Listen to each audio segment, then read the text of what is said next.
Hello guys, म आज हजुरलाई चाहिँ अटोक्याडमा चाहिँ एलिभेसन कसरी बनाउने भनेर सिकाउँछु है त। सो हाम्रो चाहिँ यो भनेको चाहिँ प्लान भयो होइन। अनि यसमा चाहिँ हामीले चाहिँ के गर्ने भन्दाखेरि चाहिँ हामीलाई चाहिँ जतातिरको चाहिएको फेस चाहिएको, फेसको एलिभेसन चाहिएको छ, जस्तो साउथतिरको चाहिएको छ कि इस्ट वेस्ट, अनि त्यसपछि नर्थ, त्यतातिर नै रोटेट गरेर त्यतातिर नै फेस बनाउनु होला है त। जस्तो मलाई साउथको चाहिएको छ भने म यतैतिर फर्काउँछु होइन। इफ मलाई अरूतिरको सिओपिआई कपी इन्टर अरूतिरको चाहिएको छ पनि मैले के गर्छु, यसरी रोटेट गरेर अर्कोतिर जुन चाहिएको छ त्यतैतिर चाहिँ मैले चाहिँ के गर्छु, त्यतैतिर फर्काइदिन्छु होइन। सो मलाई यतातिरको चाहियो भने यतैतिर फर्काइदिन्छु। यसरी चाहिँ मलाई जुन डिरेक्सनमा चाहिएको छ त्यतैतिर फर्काइदिन्छु।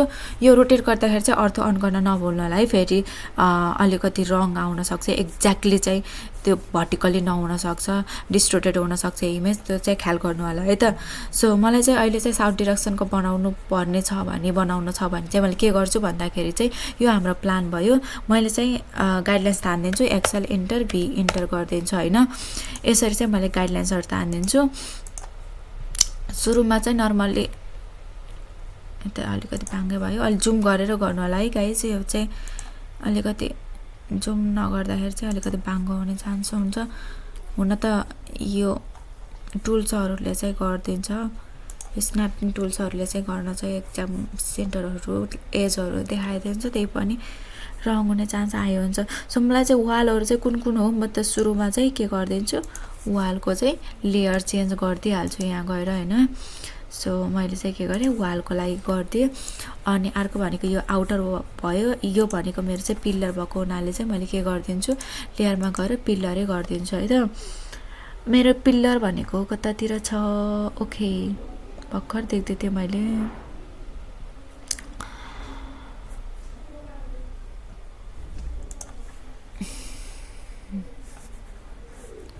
पिल्लर हिडनमा रहेछ, किन रहेछ हिडनमा?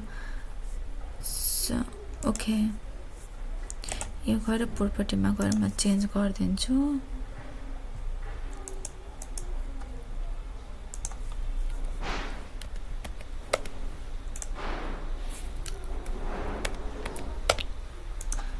मलाई चाहिँ यस्तै टाइपको यस्तै लाइन चाहिएको छ भने मैले सिम्पली म्याच प्रोपर्टी गरिदिन्छु। हजुर म्याच प्रोपर्टी चाहिँ एकदम युज भइरहेको हुन्छ, त्यो पनि हजुरहरूले चाहिँ कसरी युज गर्ने भन्ने कुरा पनि सिम्पल छ। जस्ट के गर्नु होला भन्दाखेरि चाहिँ एमए गरिदिनु होला, एमए गरिदिनु होला। अनि त्यसपछि जस्तै मलाई यही लाइन जस्तै अरू लाइन पनि चाहिएको छ भने मैले के गर्छु, यसलाई क्लिक गरिदिन्छु, यसरी गरिदिन्छु क्या, यसरी गर्न सकिन्छ। तरकोलाई चाहिएको छैन लेयर। अनि मैले के गरिदिन्छु, अब चाहिँ यहाँ अरू पनि विन्डोहरूको ओपनिङ्सहरू जहाँ जहाँ छ त्यहाँ मैले चाहिँ कन्स्ट्रक्सन लाइन तानिदिन्छु, एक्सेल इन्टर भी इन्टर गरेर जहाँ जहाँ विन्डोहरूको ओपनिङ छ मैले त्यही लगाएर के गरिदिन्छु, कन्स्ट्रक्सन लाइन तानिदिन्छु होइन। अर्को हाम्रो यतातिर छैन ओपनिङ्स, ओके। अब यो भयो हाम्रो भर्टिकल्स लाइन्स होइन। अनि डोर र विन्डोहरू यो त एकदम सिम्पल प्लान भएको हुनाले चाहिँ यसमा चाहिँ केही प्रब्लम छैन। तर डोर र विन्डोहरू चाहिँ एकदम धेरै कन्फ्युज हुनसक्छ। सो डिफ्रेन्ट कलरहरूले पनि तपाईँहरूले चाहिँ चेन्ज गरेर गरिदिन सक्नुहुन्छ होइन, डोर र विन्डोहरूको लागि। अथवा तपाईँहरू चाहिँ सिम्पली चाहिँ त्यही लेयरमै गएर चाहिँ गरिदिन सक्नुहुन्छ। तर यो हामीलाई चाहिँ डिलिट गर्ने हुनाले चाहिँ त्यस्तो धेरै टन्टा गर्नु पर्दैन। एक्सेल इन्टर मैले अब एस भनेको चाहिँ अब मैले एलिभेसन बनाउँछु है त, ओके। यो भयो हाम्रो चाहिँ। त्यसपछि प्लिन्थ आउँछ, प्लिन्थको गरिदिन्छ ओ इन्टर, 2 फिट हुन्छ नर्मल्ली, यसरी मैले गरेँ। अनि त्यसपछि कतिको हाम्रो 10.5 फिटको हामीलाई हाइटको फ्लोर हाइट छ भने, अनि त्यसपछि अर्को भनेको 3 फिट चाहिँ प्यारापेटको लागि होइन। अनि हाम्रो यहाँबाट 2 फिट चाहिँ सिलको लागि हुन्छ। त्यसपछि 5 फिट चाहिँ हाम्रो लिन्टेलको लागि हुन्छ। यो स्ट्यान्डर्ड चाहिँ होइन, सिलको यति नै हुनुपर्छ, लिन्टेलको यति हुनुपर्छ भनेर स्ट्यान्डर्ड चाहिँ होइन। यो डिफ्रेन्ट अनुसारले बनाउन सक्नुहुन्छ, आफ्नो ड्रइङ्स अनुसार, आफ्नो डिजाइन अनुसार चाहिँ यो फरक पर्न जान्छ। मैले जस्ट सिम्पल मात्र देखाउन खोजेको हो। नर्मल्ली यसरी हुन्छ है भनेर भन्न खोजेको हो। यो चाहिँ यताबाट यसपछिको उता लाइनहरू चाहिँदैन, सो म के गरिदिन्छु, यसलाई चाहिँ डिलिट गरिदिन्छु। यसरी चाहिँ मैले यसरी डिलिट गरिदिन्छु है त। अनि मलाई यहाँभन्दा माथिको लाइन पनि चाहिँदैन, यो पनि मैले के गरिदिन्छु, डिलिट गरिदिन्छु। भयो होइन। अब हामीलाई चाहिँ अरू यिनीहरू लाइन पनि त चाहिँदैन नि त होइन, हामीलाई यिनीहरू लाइन पनि चाहिँदैन। मैले के गरिदिन्छु, यसरी चाहिँ टिआर गरेर मैले के गरिदिन्छु, डिलिट गरिदिन्छु। यो पनि चाहिँदैन हामीलाई, यो लाइन पनि चाहिँदैन। ओके,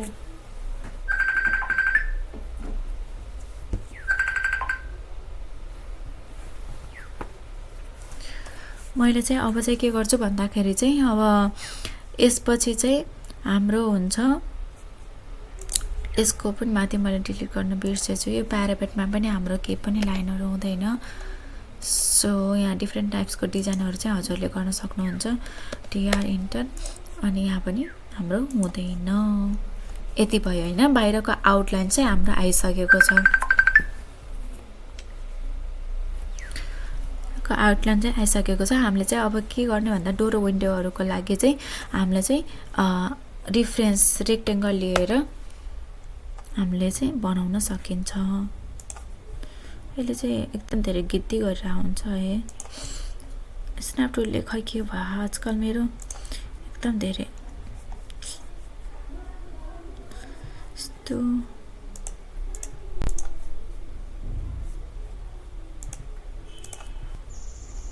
ओके गाइज,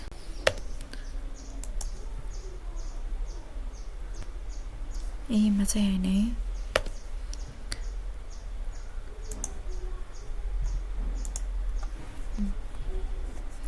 यहाँबाट अब चाहिँ अर्को भनेको चाहिँ के छ भन्दाखेरि चाहिँ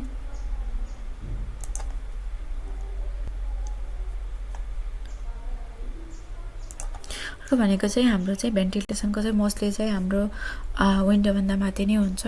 इन्टर 2 फिट मैले मासतिर गरिदिएँ, तर यो स्ट्यान्डर्ड चाहिँ होइन है। भेन्टिलेसन चाहिँ प्राइभेसीको हिसाबले चाहिँ माथि राखेको हुन्छ। तपाईँले तलै राखेर पनि प्राइभेसी मेन्टेन गरेर तलै राख्छु भन्न पनि पाउनुहुन्छ है त। तपाईँको त आफ्नो डिजाइन हो भरपुर रूपमा। सो अब मलाई यो गाइडलाइन्सहरू चाहिँदैन, सो मैले के गरिदिन्छु, यसरी चाहिँ मैले डिलिट गरिदिन्छु। यसरी चाहिँ मैले डिलिट गरिदिन्छु। अनि यो लाइन पनि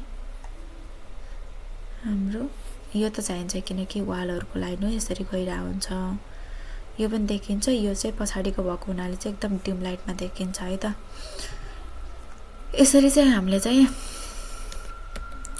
यो बाहिरको आउटलाइनदेखि लिएर ओपनिङ्सहरू राख्न सकिन्छ होइन। यो अगाडि फ्रन्ट पेजको हुनाले चाहिँ फ्रन्ट पेज जहिले पनि डार्क लाइनमा हुन्छ है गाइज। अनि अर्को विन्डो र डोरहरू चाहिँ अलिकति डिम लाइटमा हुन्छ, डिम थिकनेसमा हुन्छ। सो यो यति भयो। अब विन्डो र डोरको लागि चाहिँ हजुरहरूले चाहिँ सिधै गुगलमा गएर क्याड ब्लक सर्च गरेर त्यहाँबाट चाहिँ डिफ्रेन्ट टाइप्सको विन्डोहरू तपाईँलाई कस्तो चाहिएको छ त्यही अनुसार लिएर चाहिँ कपी पेस्ट गरिदिन सक्नुहुन्छ। होइन भने नत्र सिम्पल बनाउने हो भने चाहिँ यसरी नै गरेर, यसरी नै सिम्पली बाहिरको कब्जाहरू यताउति गरेर बनाएर गर्न सक्नुहुन्छ है त।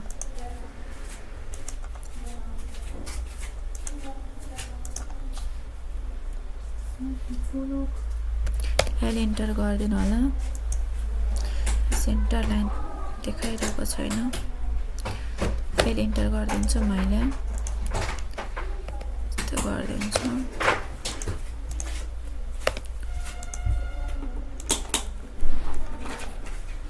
यसरी चाहिँ सिम्पल एलिभेसन चाहिँ बनाउन सक्नुहुन्छ होइन हजुरहरूले। सो यो भनेको चाहिँ धेरै नै सिम्पल भयो। त्यही अनुसारले चाहिँ हजुरहरूले चाहिँ अरू डिरेक्सनको पनि ट्राई गर्नु होला होइन। इफ केही भएन भने चाहिँ कमेन्ट गर्नु होला है। So I will try to respond every comments. है त। अनि यहाँ चाहिँ यो हिडनवाला यो स्टेयरकेस त्यहाँ आउँछ, हजुरहरूले बनाउन सक्नुहुन्छ। जस्तो मैले यसलाई बनाएरै देखाइदिन्छु ल। एक्सेल इन्टर बी इन्टर गरिदिन्छु,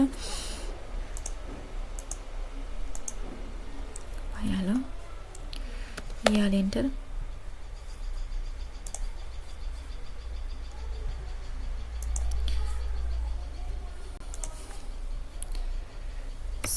इन्टर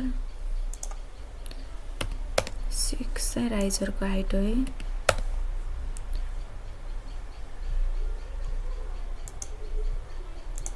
यसरी चाहिँ हजुरहरूले चाहिँ बनाउन सक्नुहुन्छ। तर यो देखिँदैन होइन पछाडिको भएको हुनाले चाहिँ यसलाई चाहिँ केमा गरिदिनु होला, हिडनमा गरिदिनु होला ल। हिडनमा गरिदिनु होला। यसमा चाहिँ अब हिडन देखिरहेको छैन भने प्रोपर्टीमा गएर स्केल चेन्ज गरिदिनु होला है त। अब देखियो नि होइन हिडन जस्तो। सो हजुरले चाहिँ यसरी चाहिँ एलिभेसन बनाउन सक्नुहुन्छ। यसको पनि थिकनेस चाहिँ अलिकति मोटो नै हुन्छ, किनकि यो फ्रन्ट पेजमा भएको हुनाले चाहिँ होइन। यसमा गएर चाहिँ के गर्नु होला, प्रोपर्टीमा गएर चाहिँ लाइन वेटमा चाहिँ अलिकति थिकनेस बढाइदिनु होला है त। यसरी चाहिँ थिकनेस बल्ल अगाडि र पछाडि कुन कुन छ भन्ने कुराहरू बुझिन्छ नि त। सो हाम्रो यो भनेको साउथ एलिभेसन भयो। यसमा चाहिँ डिफ्रेन्ट टाइप्सको डिजाइन पनि गर्न सक्नुहुन्छ प्यारापेटमा, एज पर रिक्वायरमेन्ट्स हजुरको डिजाइन अनुसार। यसरी चाहिँ हामीले एलिभेसन सिम्पल वेमा बनाउन सकिन्छ है त। अहिलेलाई बाई बाई, टेक केयर।